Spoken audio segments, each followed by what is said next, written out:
Let's talk about what's going on. Both the FBI, the Minnesota Department of Public Safety are investigating George's death. The 4 officers involved have been fired, which the mayor of Minneapolis said was the right call. But is that enough for your family, Philanese? No, not at all. I love my brother. Everybody loves my brother. Knowing my brother is to love my brother.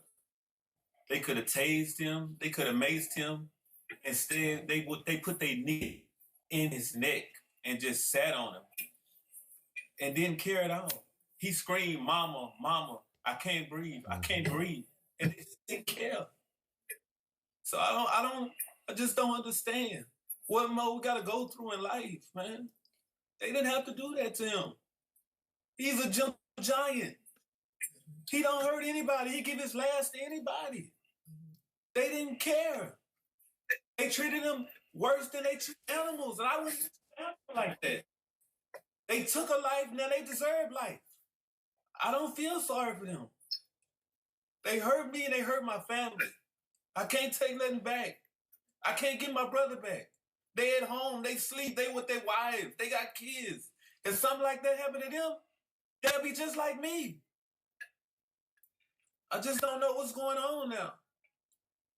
So firing them is a good start, but we want to see justice for our family, and we want to see them charged. We want to have them arrested. They need to be charged with, because what they did was murder, and almost the whole world has witnessed that because somebody was gracious enough to report it.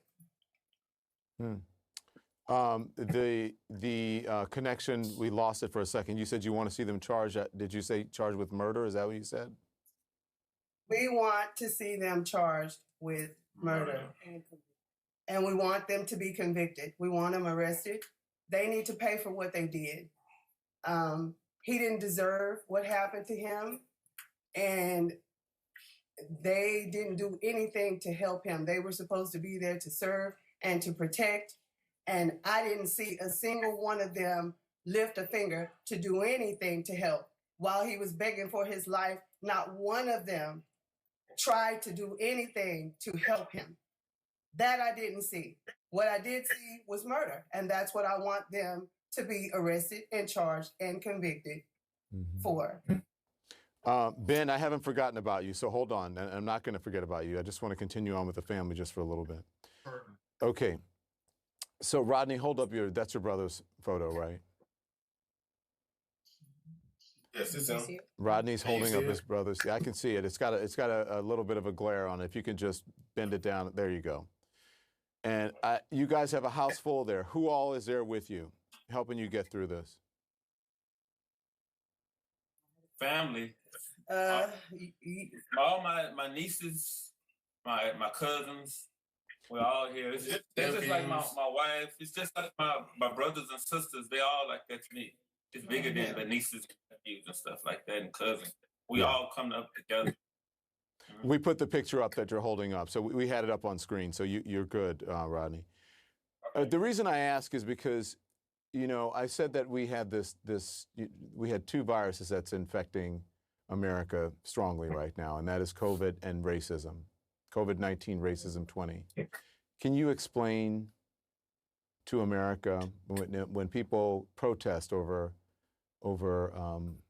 criminal justice and police brutality and racism, can you explain, as someone who's going through this, as someone who's dealing with it, to America, what that feels like and why people are out there protesting for the very thing that happened to your loved one?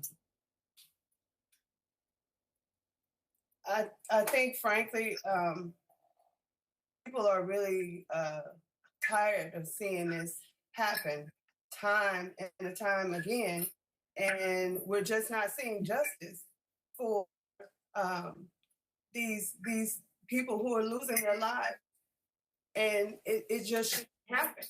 And so I think a lot of people can't get angry about it until it touches them or it's their family member. But what we're seeing is people at large are really tired of seeing this happen and justice not being served.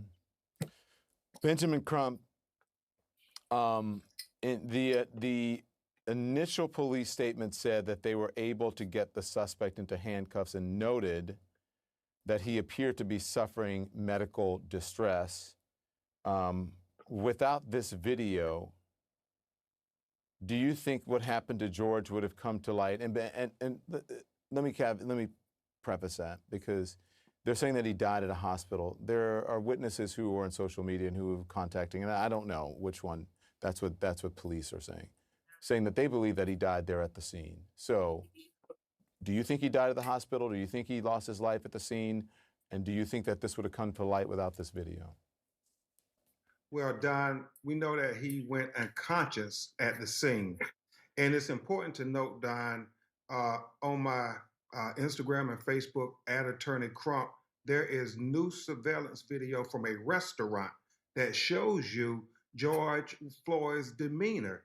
And you look at that video for yourself, it doesn't seem like he was posing a threat to these police officers, and they did not have to use this lethal, excessive force for somebody who they was investigating for a nonviolent forgery charge. I mean, we are seeing I Can't Breathe again in 2020. And it's so much worse because, Don, it's not 1 minute, it's not 2 minutes, it's not 3 minutes, it's not 4 minutes, it's not 5 minutes, it's not 6 minutes, it's not 7 minutes, it's not 8 minutes. It is over 9 minutes. They have a man begging for his life with a knee of a police officer on his neck, and nobody offers him any humanity. I would ask that people take a stopwatch and put it for 9 minutes and just try to imagine George Floyd struggling for breath, struggling for life. How is this not murder? If you, just about the length of this interview is the time that he was begging to breathe and for the police officer to take his knee off of his neck. Benjamin, I want to thank you, but I want to give the family the last word here. What would you like to say about George? I would like to say we need justice for my brother. They need to be convicted of murder. And basically do not let for 25 years in jail. It needs to be murder. And I know he'll say the same for me. He would go all the way to the end. I'm not going to take my foot off these folks' neck for doing what they done. Because this is, I can imagine my brother would not even be able to sleep at night if this happened to me. And it hurts me deep. At this time, this it's like when my mother, like the time my mother passed away around this time. She's been dead for like 2 years now. He loved my mom.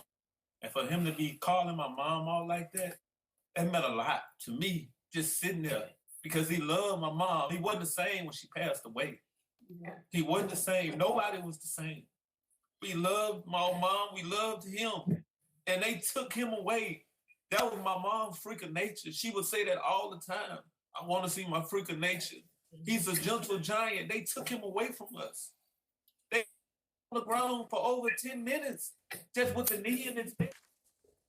The man couldn't breathe. They broke his neck. They didn't care. And you know what? Again, we say neck, but the knee was on his throat. Windpipe. We got to call it like it is. And I'm tired of this crying on TV, and this hurts all of us deeply. And, you know, look, we just need murder, complete charge them with what they done. Because, you know what, they need to go home to their family, like my brother said earlier. We don't get to see our family. We don't get to see him. We don't get to see his family. This upset the whole community where you're from in Houston and, you know, family indeed. And this hurts me that I am crying on TV, another black family going through this nonsense while they're at home sitting with their wives and kids laughing because they done killed another black man. You know, it's senseless. They need to be convicted of murder. And it's, man, you know what? And Just do y'all job, real job. Well, Rodney, Victims. I want to thank you, Tara. Thank you, Philanese, and Benjamin Crump.